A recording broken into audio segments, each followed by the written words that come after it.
कहानियों का हिस्सा बनने के लिए आपको कहानी लिखने वाले के साथ साथ सफ़र करना होता है। उसके दुख में रोना पड़ता है, उसकी खुशी में अपनी खुशी शामिल करनी होती है और इस तरह आप लिखने वाले से जुड़ पाते हैं। तो आइए थोड़ा सा गम बांटते हैं और थोड़ी सी मुस्कुराहट, थोड़ी सी नाराज़गी, थोड़ी सी टीस और आसमान भर आस लिए पेश है आपके सामने ये कहानी। यहाँ से सफ़र शुरू होता है और उम्मीद है आप सब हम सफ़र बनकर साथ चलेंगे अंत तक, लिखने वाले को भटके हुए घर का पता ढूंढने तक।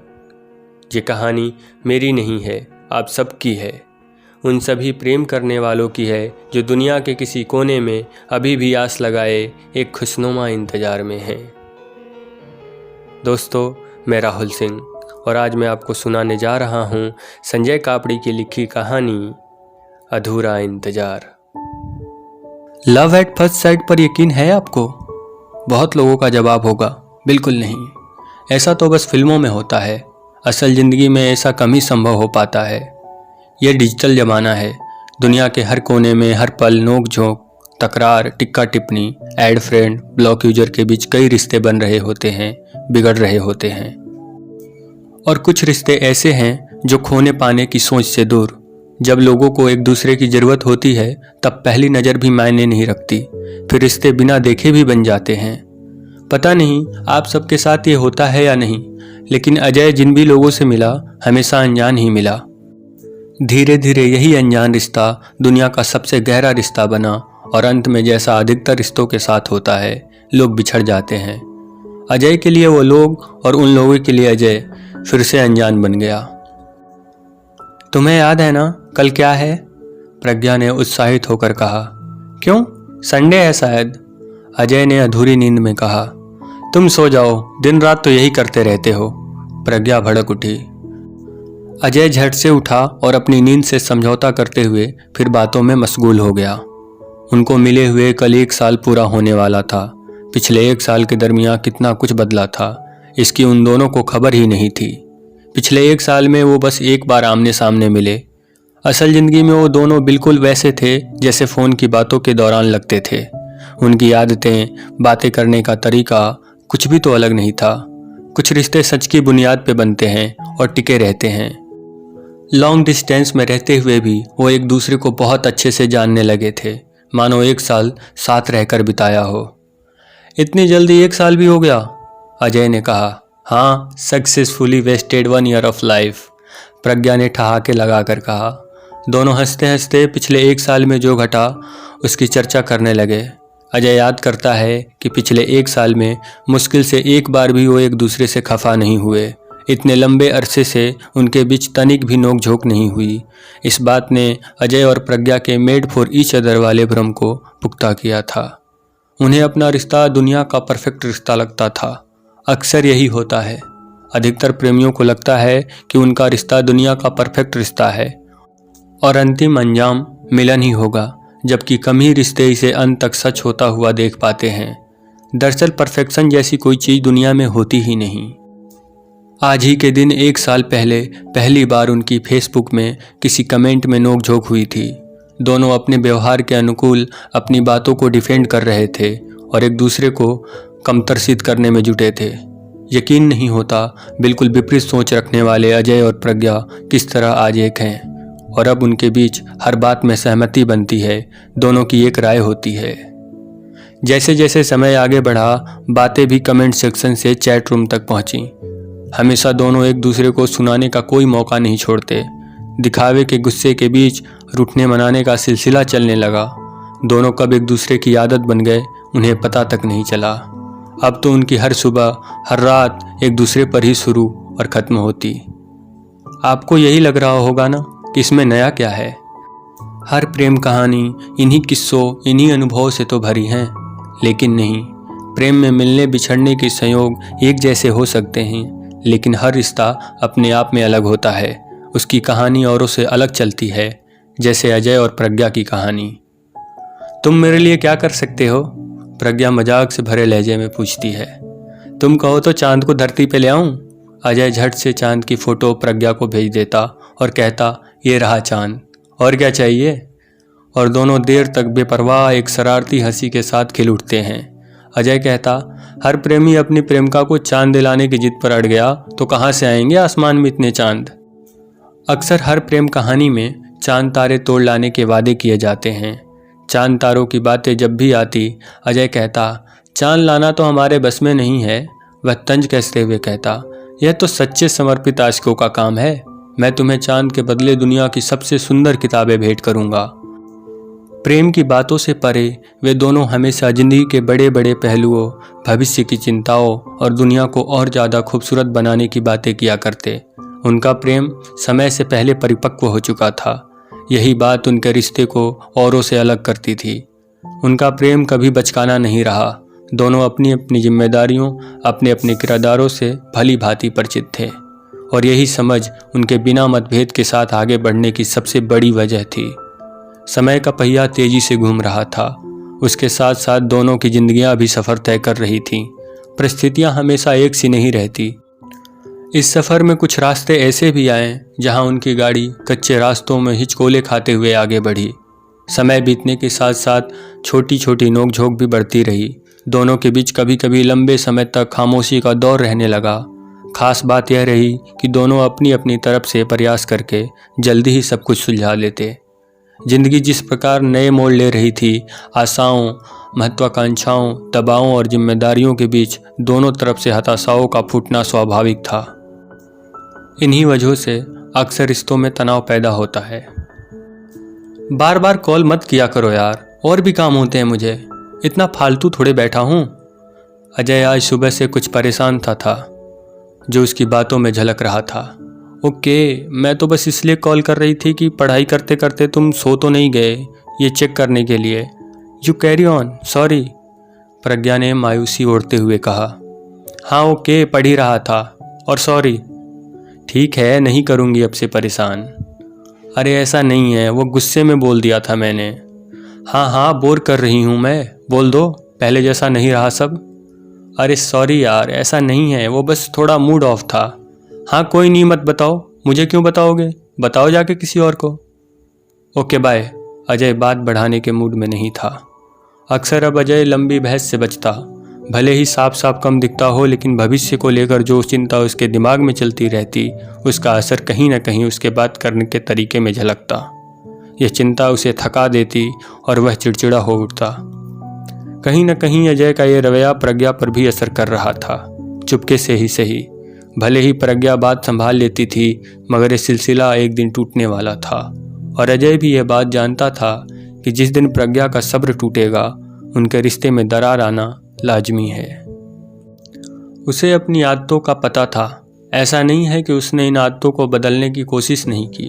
प्रज्ञा को लेकर उसके मन में जो चिंताएं थीं, वो बार बार उसके व्यवहार में झलकती थीं और इन चिंताओं को हमेशा वह सबसे छुपाता आया था। प्रज्ञा भी इन चिंताओं को समझती थी, पर उसके बस में ज़्यादा कुछ नहीं था, क्योंकि अजय को ही सब ठीक करना था।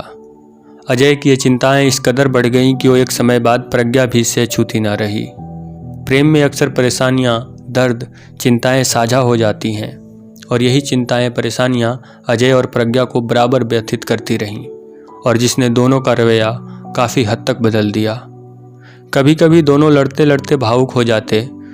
जब दोनों एक दूसरे को समझा कर थक जाते तो बहुत देर तक चुप्पी उनको घेर लेती और फिर प्रज्ञा रुआंसे स्वर में कहती, आई लव यू यार। हाँ, और मुझे तो नफरत है, बहुत ज़्यादा। अच्छा, कितनी? दुनिया भर जितनी। अजय मन ही मन मुस्कुराने की कोशिश करता और फिर दोनों चुप हो जाते। जब वे दोनों कुछ नहीं कह पाते तो बस आंसू बहा लेते। सबसे अच्छी बात यह थी कि वे हंसे साथ में थे, रोते भी साथ में ही थे। शायद प्रेम में साथ हंसने से ज़्यादा साथ रोना होता है। आज दिन से ही बादल आसमान में सफ़र कर रहे थे। उनको देखना यूं लग रहा था मानो बरसों बाद एक बिछड़ा बादल अपने साथी से मिलन की क्रिया में हो। बादलों का इस प्रकार मिलना, गले लगना प्रकृति के लिए उत्सव जैसा माहौल था। आसमान शंखनाद कर रहा था, बीच बीच में कड़कड़ाती बिजली मानो इस मिलन के पल को हमेशा के लिए कैद कर लेना चाह रही हो।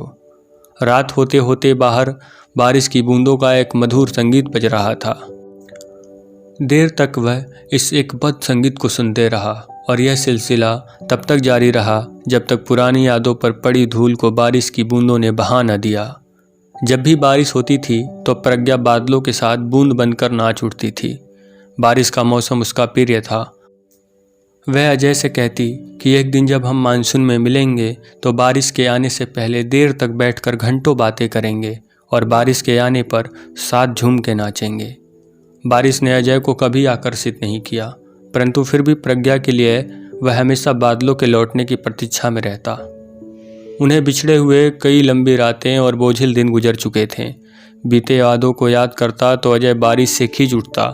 बारिश के प्रति उसकी जो दिलचस्पी प्रज्ञा के कारण जगी थी वो पहले की तरह शून्य हो चुकी थी। बारिश अब उसके दुखों को और ज़्यादा उकेरती थी। खिड़की के बारिश की एक बूंद ने उसको वर्तमान में पहुंचाया। अचानक उसका ध्यान टूटा और कुछ जाने पहचाने चित्र उसकी आंखों के सामने तैरने लगे। वो चित्र जिन्हें वो लंबे समय से भूलने की कोशिश करता रहा है, लेकिन बार बार भूलने की कोशिश उन चित्रों का रंग और गहरा कर देती हैं और वह हार मानकर बेचैन हो जाता है और चारों तरफ से उसे दुख घेर लेता है। तमाम चित्र उसे रात भर प्रज्ञा की याद दिलाते रहे। हर एक पल जो अजय ने प्रज्ञा के साथ जिया था वह उसे विचलित कर रहा था। जब वह सारी बातें भूल जाना चाह रहा था, ना चाहते हुए भी सारे प्रसंग उसे याद आते जा रहे थे। जब तमाम कोशिशों के बाद भी वह अपने दिमाग को समझा नहीं पाया तो अंत में उसने हार मान ली। वह प्रेम जिसे वह ना चाहते हुए भी भूलना चाह रहा था और अधिक उभर कर सामने आ गया। अक्सर होता यही है कि जिस सच को हम सबसे ज़्यादा भूलना चाहते हैं वही सबसे ज़्यादा समय तक हमारे मस्तिष्क में असर करता है। और अजय ने तो इस सच को जिया था, इसे अपनी ज़िंदगी बनाया था। वह खुद से झूठ बोल सकता था, लेकिन उसका मन मस्तिष्क उसे इस बात की इजाज़त नहीं दे रहा था। उसे प्रेम की सत्यता पर अब भी यकीन था और उससे भी ज़्यादा यकीन था उन वादों का, दिलासों का, सपनों का जो प्रज्ञा ने उसे दिए थे। उसे पता था कि जो उसके अंदर चल रहा है वही प्रज्ञा भी महसूस करती है।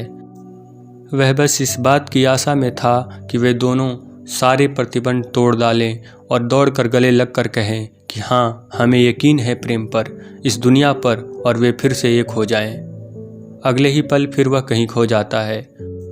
उसे आज भी याद है, घंटों तक चलने वाली बातों के दरमियान अक्सर वे दोनों अपने पिछले पसंदीदा रिश्ते के छोड़कर चले जाने की वजह के बारे में चर्चा करते रहते और अंत में खुद का बचाव करते हुए उन चले गए रिश्तों की खामियों को गिनाते रहते। छोड़ो, जाने भी दो कहकर वे दोनों अपने रिश्ते को मजबूत करने की तरफ बढ़ जाते और फिर एक बार नए वादे करते, इस बात से अनजान कि एक दिन इन वादों को भी टूट ही जाना है। जिम्मेदारियां, मजबूरियां और कभी कभी ऊब भी रिश्तों की दूर हो जाने की वजह होती है। यह बात उसे आज तब समझ में आई जब उनको बिछड़े एक अरसा हो गया। हमेशा की तरह वह इसी इंतजार में रहा कि दिलासा देकर किए गए वादे सच्चे होते हैं और जिस किसी ने भी उसे मीठे वादों की दुनिया में पहुंचाया है वो एक दिन आकर अपनी सत्यता का प्रमाण देगा और उन वादों को और खूबसूरत बनाएगा। उसे इस दुनिया पर कुछ हद तक अभी भी यकीन है, जबकि दुनिया के ये लोग बदलते रहे हैं, वे आगे बढ़ जाते हैं पिछला सब भुलाकर। रिश्ते एक बार फिर बदले थे। अजय बदल गया था, प्रज्ञा भी अब कहाँ पहले जैसे रह गई थी। हालांकि यह बात कितनी सच है उन दोनों का मन ही ये जान सकता है। वे बदले या अपना बदलना दुनिया को दिखाते रहे, यही बात अक्सर अजय को दुखी कर जाती। फिलहाल वे एक दूसरे से दूर थे, लंबे समय से उनकी बातचीत बंद थी, एक दूसरे की कोई खबर नहीं। यह दुखद है कि कितनी जल्दी सब कुछ बदल जाता है और उससे भी ज़्यादा दुखद यह कि चाह कर भी हम इस बदले हुए को पहले जैसा नहीं कर सकते। अजय की दिनचर्या एक बार फिर सामान्य हो गई है। वह सुबह आधी अधूरी नींद में उठता है और फिर अपनी दौड़ भाग भरी जिंदगी को थामने की कोशिश करता है। अब नए रिश्ते बनाने से डरता है, उसे नए लोगों से मिलने में कोई दिलचस्पी नहीं। कमेंट बॉक्स और चैट रूम की नोटिफिकेशन उसे खास आकर्षित नहीं करते। अब प्रज्ञा की ज़िंदगी भी सामान्य हो गई है, दोस्तों से मिलती जुलती है, पहले की तरह बाहर से खूब हंसती है, अंदर ही अंदर रोती है। शादी के सारे प्रस्ताव बड़े आत्मविश्वास से ठुकरा देती है। दोनों ने वक्त और हालात से समझौता कर लिया है, लेकिन कुछ अभी भी बचा है जो भविष्य की संभावनाओं की तरफ इशारा कर रहा है। खैर, अजय और प्रज्ञा के अलावा ये बात कौन जान सकता है। जिंदगी चलती रहती है, सफ़र जारी रहता है, लोग आते हैं और चले जाते हैं। अंत में बस उनकी कही बातें याद रह जाती है, अधूरी याद बनकर। जिस प्रकार अजय और प्रज्ञा अचानक अजनबी की तरह मिलना हुआ, उसी तरह फिर एक बार वे अजनबी हैं। मुमकिन है कि एक बार फिर वे अजनबी बनकर ही मिले। कहानियाँ हमेशा हैप्पी एंडिंग ही नहीं चाहती, कभी कभी कहानियाँ उम्मीद के सहारे भी चलती रहती हैं। यह कहानी भी सफ़र में है, इस उम्मीद के साथ कि रास्ते मंजिल से ज़रूर मिलेंगे। अधूरी चीज़ें हमेशा आस जगाती है, मिलते रहने की, फिर से आगे बढ़ने की, मिलकर पूरा हो जाने की। इंतज़ार करते रहने से ही ये दुनिया खूबसूरत बनी है। ये दुनिया आस पर ही टिकी है। जहाँ आस है वहाँ इंतज़ार भी है। प्रज्ञा का इंतज़ार, अजय का इंतज़ार, हैप्पी एंडिंग का इंतज़ार। देखना होगा यह इंतज़ार कहाँ जाकर ख़त्म होगा। बस इतनी सी थी ये कहानी। दोस्तों, आप सबको ये कहानी कैसी लगी हमें कमेंट करके ज़रूर बताएं। यदि आप हमारे चैनल पर नए हैं तो चैनल को सब्सक्राइब कर लें और हाँ, अपने फ्रेंड्स फैमिली के साथ स्टोरी को ज़रूर शेयर करें। Thank you so much.